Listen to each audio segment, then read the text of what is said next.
Standing up in McKinney, this is According to Callis, episode 438, coming to you on June the 19th, 2023. And today's episode will be entitled Truth Hurts, or The Truth Hurts. Before we get into the subject matter, let me remind you the best way you can help me build an audience, get the word out, and continue to increase our influence is to like, share, and subscribe to this podcast. The subscriptions matter. The following matters, whether it's on social media or on the actual podcast itself. Go to your favorite podcatchers. That's what works the algorithms. That's what gets the word out. That's how we can make a difference right here in our own backyard.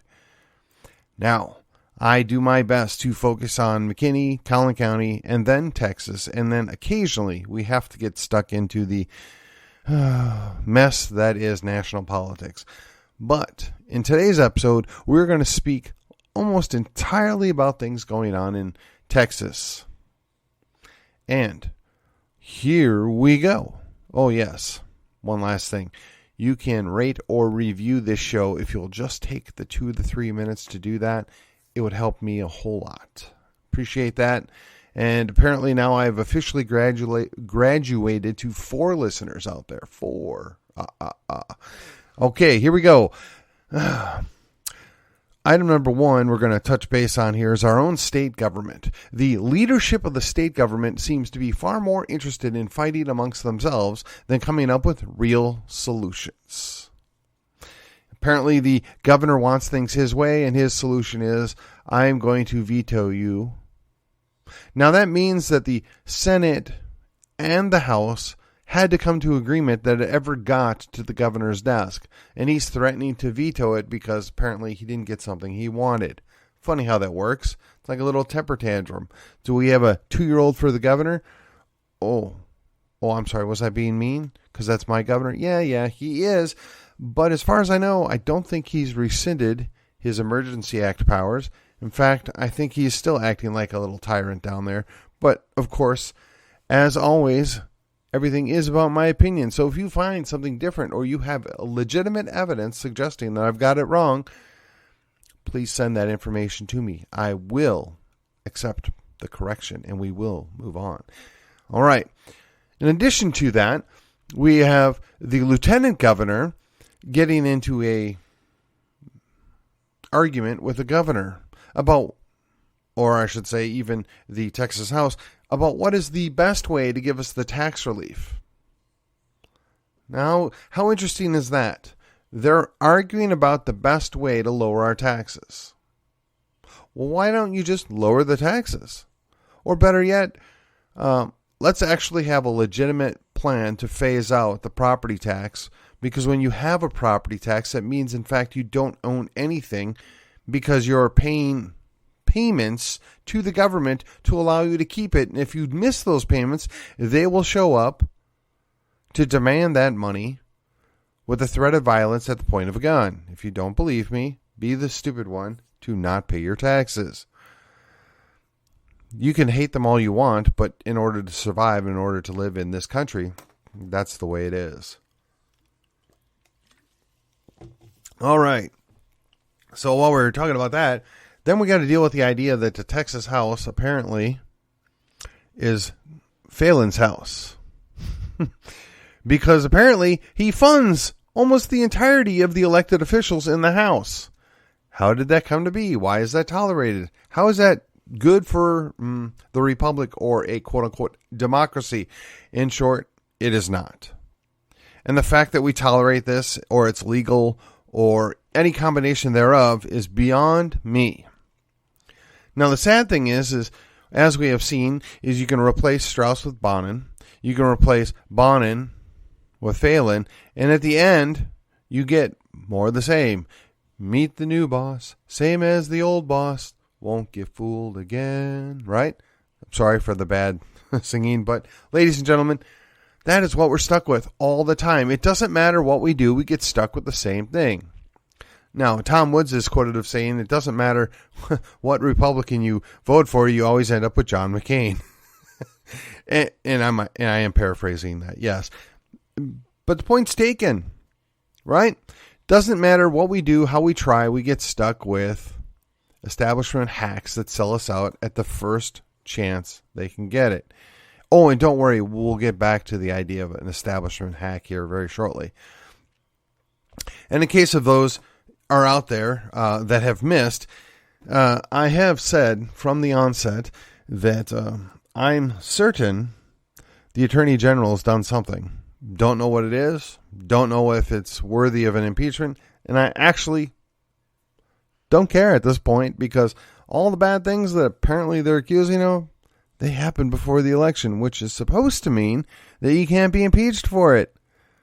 But again, what do I know? Because I don't have a law degree. Well, it seems the state representative that asks people those questions must have gotten his out of a Cracker Jack box based upon his latest actions, but that's another story altogether. All right.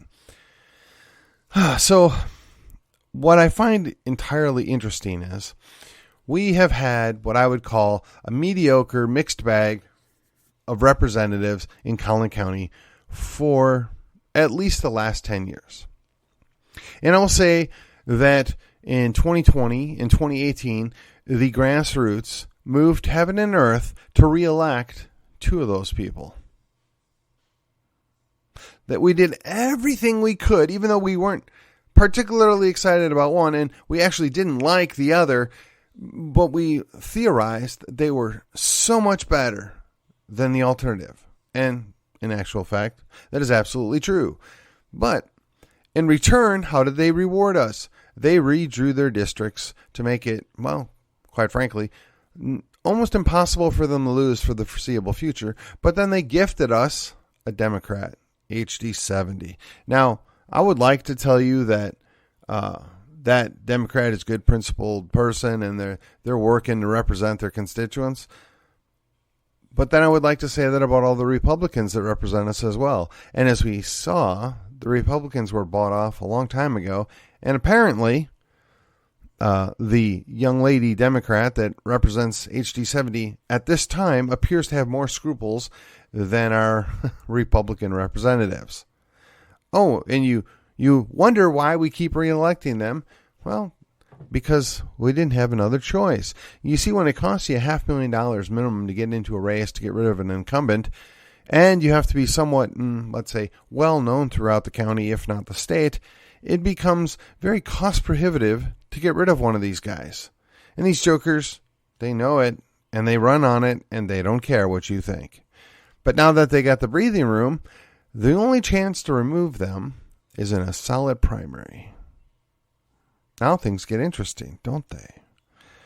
Well, while we're on that subject, all of our state reps voted to go forward on an impeachment. Now, again, I don't know what happened. I don't know if it's an impeachable offense. But I can assure you, if the shoe was on the other foot and the Democrats were in control and the same Democrat was there, they would never, ever do that to somebody in their own party. They would never, ever show weakness, throw their neck out for their enemy to rip it out. But apparently, that's what our state reps think is best for Texas going forward. It had been theorized for quite some time that Texas was going to turn blue, and it wasn't going to be because the Democrats beat us. It's because the Republicans are going to surrender. The Republicans are going to flip. The Republicans are going to sell us all out. The Republican establishment is only interested in one thing, is that's maintaining power, and they will put whatever letter after their last name they need to in order to stay there. That was the theory. And as time has gone on, I find it harder and harder to disprove that. Now, best case scenario for all these state reps. Best case scenario. And I don't believe it, but just go with me here.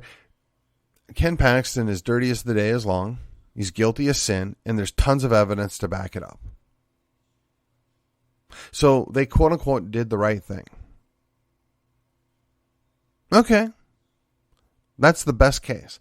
But in the meantime, They pissed off all their constituents. They created an unnecessary civil war. They single-handedly have put a whole bunch of seats in jeopardy, and honestly is going to give us a less aggressive attorney general, in my opinion. Now, could it be that they're just sad that the latest in the Bush dynasty was kicked to the curb? Maybe. Could it be that this has anything to do with Ken Paxton basically insinuating that Dade Phelan was drunk and not just on his power when he was caught on video? Well, could be. Could it be that we've just got yet another battle royale going on for control of the Republican Party in Texas? Sadly, I think that's where we're at.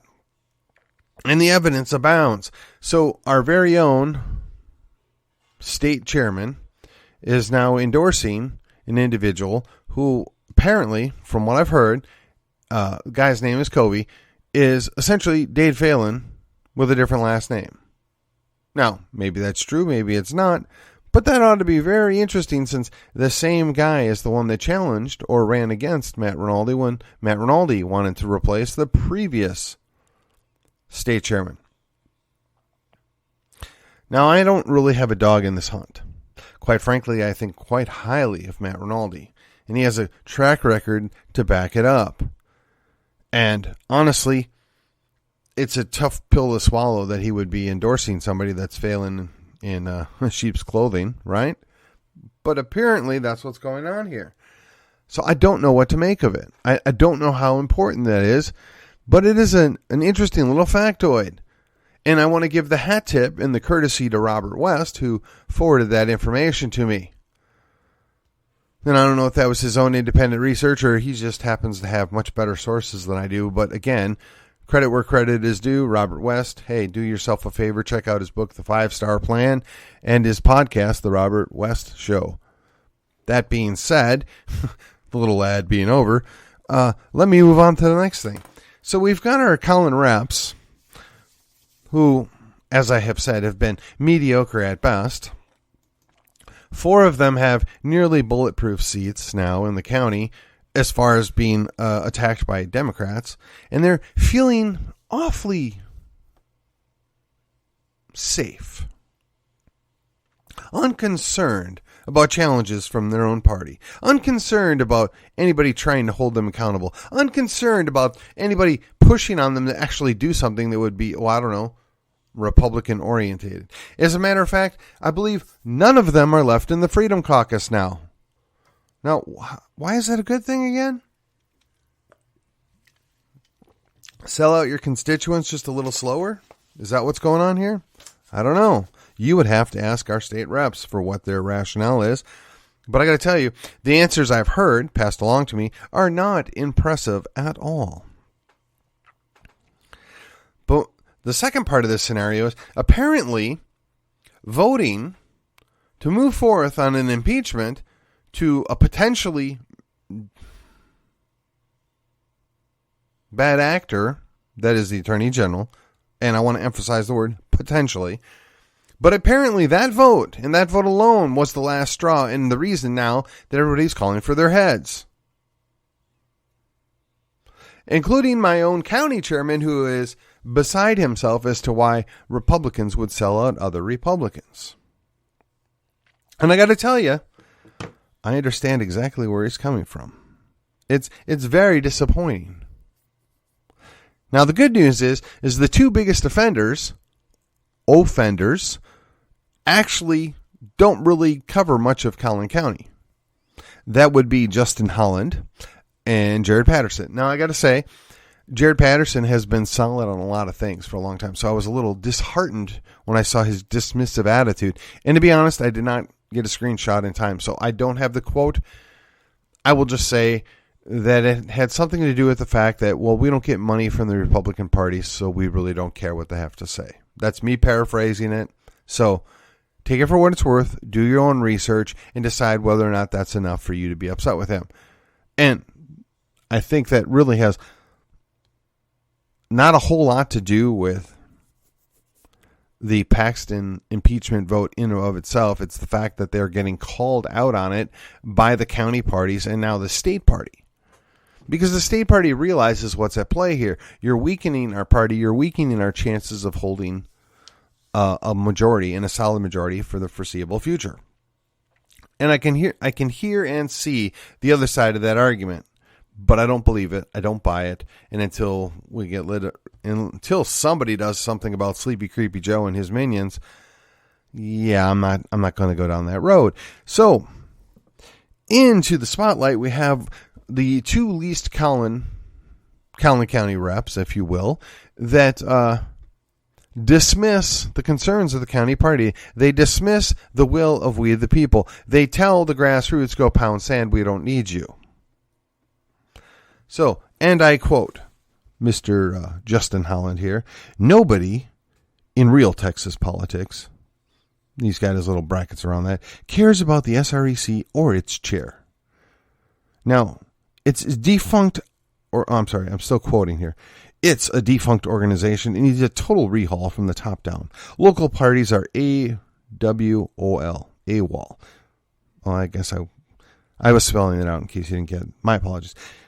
It's a mess. The good news is that they're all irrelevant and have no local or state respect. It's actually a slash, and we can win without them. You know what the sad truth is? He's probably right. I don't believe the SREC or the Republican Party at the state level are defunct.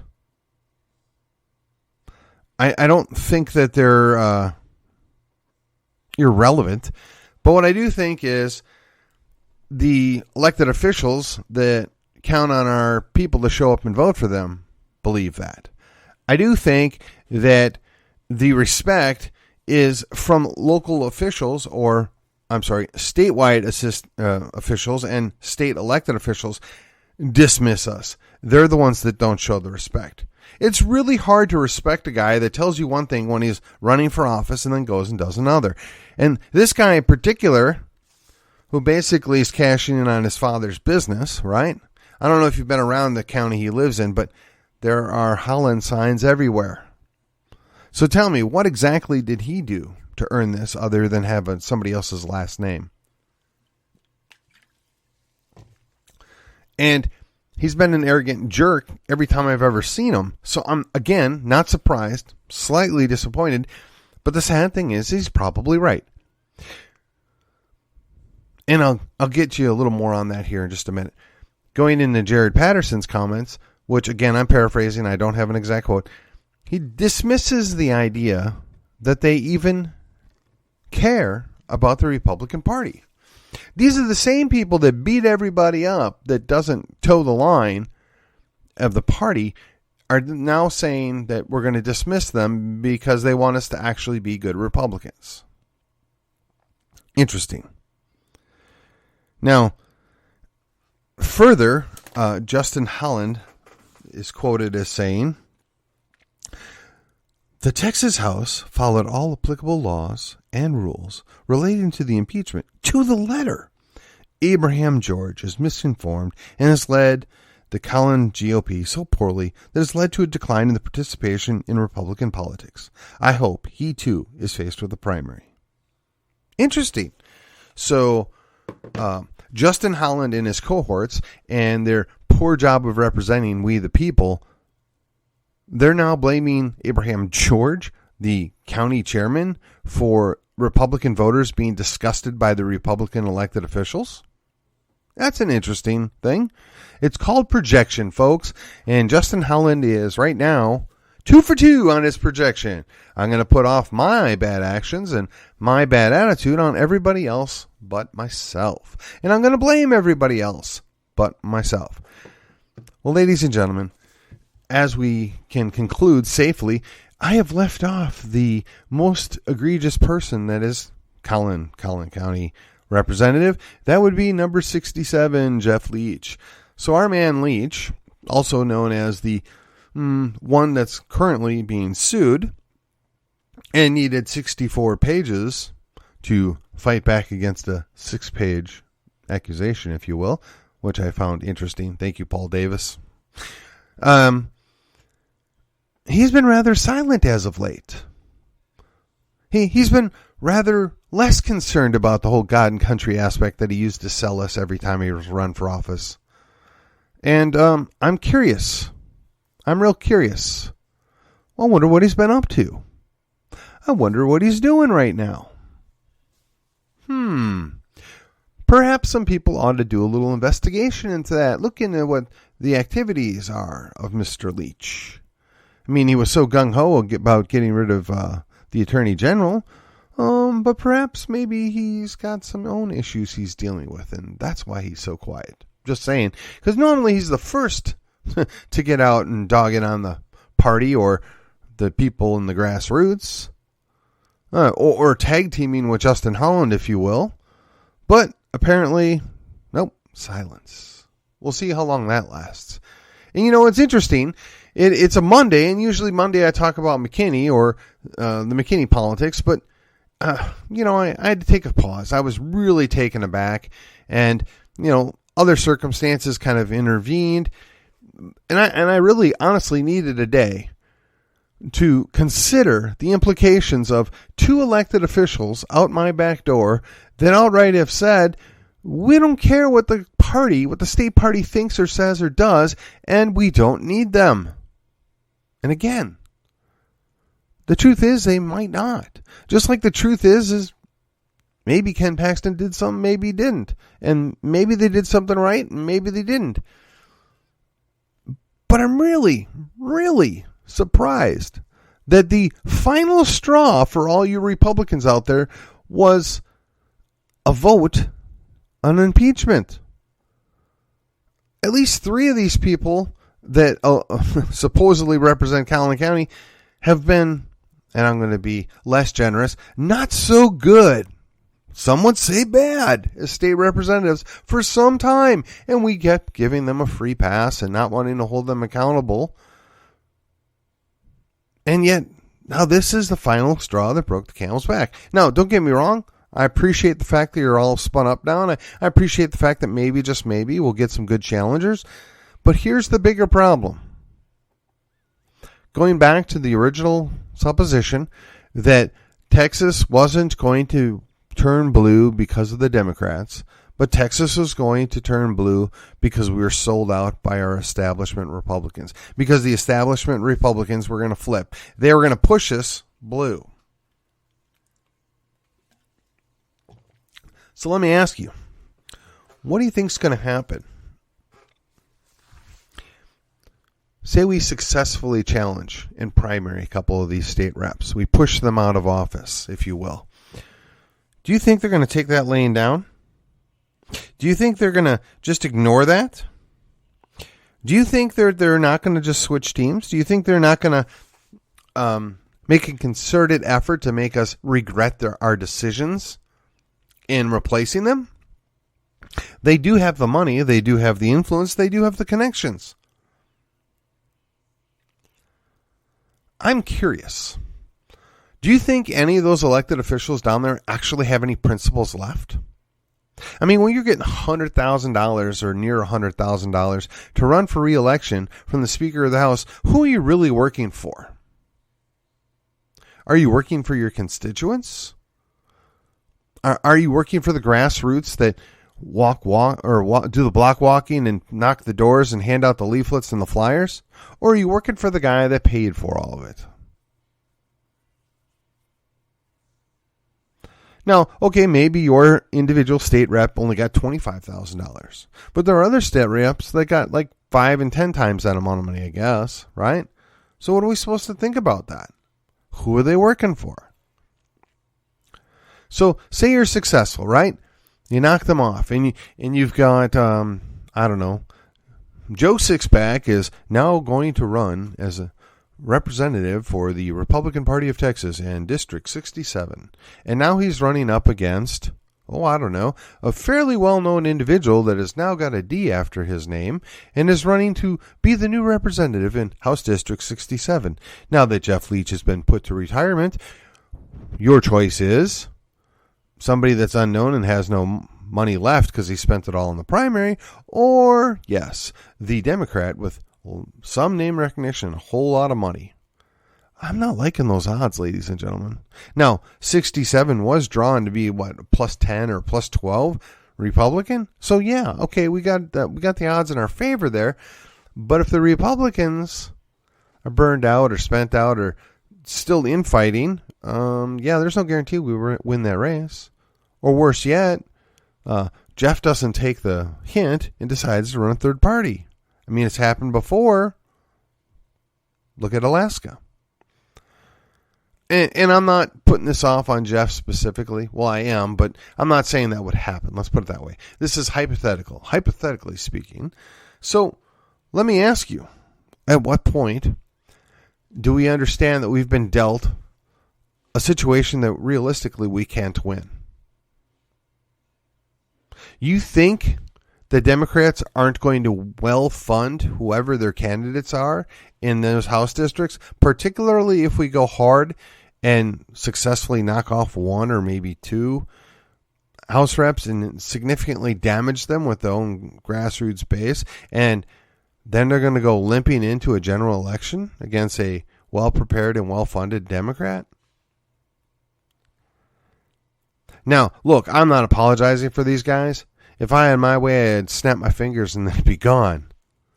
Yep. If you get that reference. But unfortunately, we're stuck with this real life situation that we can go after all of them and they may win. But after they win, if all of our people stay home, if all of our people are just so irritated, the Democrat wins. So, again, we lose. So we lose if we keep the bad reps, and we lose if we get rid of the bad reps or not successfully get rid of them, and we get stuck with the Democrat. So it's a lose-lose situation for us. Unless. Now, hopefully you were expecting the unless. Unless. If it's good enough for the Lorax, it's good enough for me. Unless we focus the idea that we lost HD 70 in a very, very close race. We have an opportunity to maybe take it back if we run a good, solid candidate. And then we focus all of our disappointment, our angst, on whichever race gets the best challenger.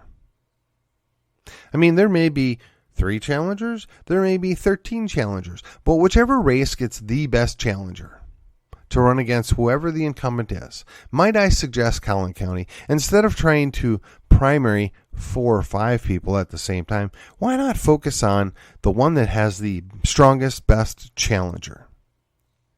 It doesn't matter which state rep the best challenger is running against, but we want the best replacement person.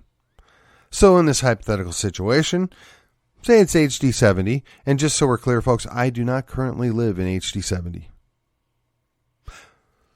We know we were going to have a good chance there, but there's already a Democrat there. So in that case, we're going to move on beyond HD 70, and we're going to say, so we know we want a good challenger in HD 70 to get rid of the Democrat, but we still have all these non-agreeable Republicans. So what's the next best race? We have a really good challenger in HD 67. The one in 89 is pretty solid. The one in 66, they're really good. Let's see. And while we're at it, 61's got a pretty solid challenger too. Okay, well now we got to sit down and figure out, of those 4 races, which one has the best chance to win, has the best challenger, the most funded challenger, and focus all of our ire on that one for this go-round. And do everything we can to get rid of whichever race pulls the best candidate to take on the incumbent. So we're only risking 1 seat. We don't have to waste time and resources primarying in an organized fashion that people that, quite frankly, still don't want to do the job, but we'll put the rest of them on notice.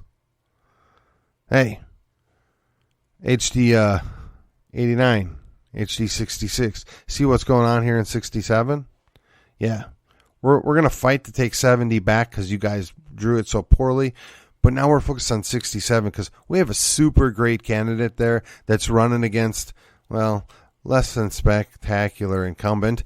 And we want you all to see what's going to happen here because we're going to flip this seat. We're going to get rid of this less than spectacular incumbent, and we're going to give us somebody better, somebody that's going to be more focused on actually listening to the grassroots, following the Republican platform, and actually work to get those priorities addressed.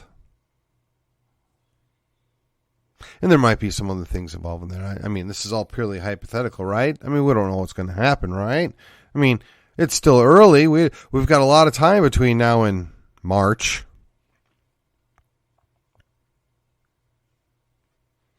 But let me tell you, if we manage to take back 70, which is a long shot, I got to admit, it's a long shot. And if we manage to, retire one of the incumbents, which again is a long shot, if we're successful in both of those operations, that puts everybody else on notice. That lets the other folks that represent us out of Collin County know that we can pop you out of there anytime we put our minds to it. We need you to do these few things. I mean, if you want to worry about dog chips or you want to worry about, whatever else is important to you, that's fine. But we've got a platform and we give you priorities for a reason. We expect you to champion those causes when you're down there. We expect you to listen to we the people as the grassroots representatives, the people that actually do the work and actually do the voting. Put them on notice, ladies and gentlemen. That's the only option we have left for us. That is the unless. And now I've gone over time, so thank you for joining me back on this Monday. And yeah, the truth hurts. The truth really does hurt. We got to be really careful about what we do next. We got to give it some thought. We got to employ some strategy, but we got to be honest. We got to know what our limitations are. That's why I say, got to know. You just got to know. And with that, I will see you on the other side.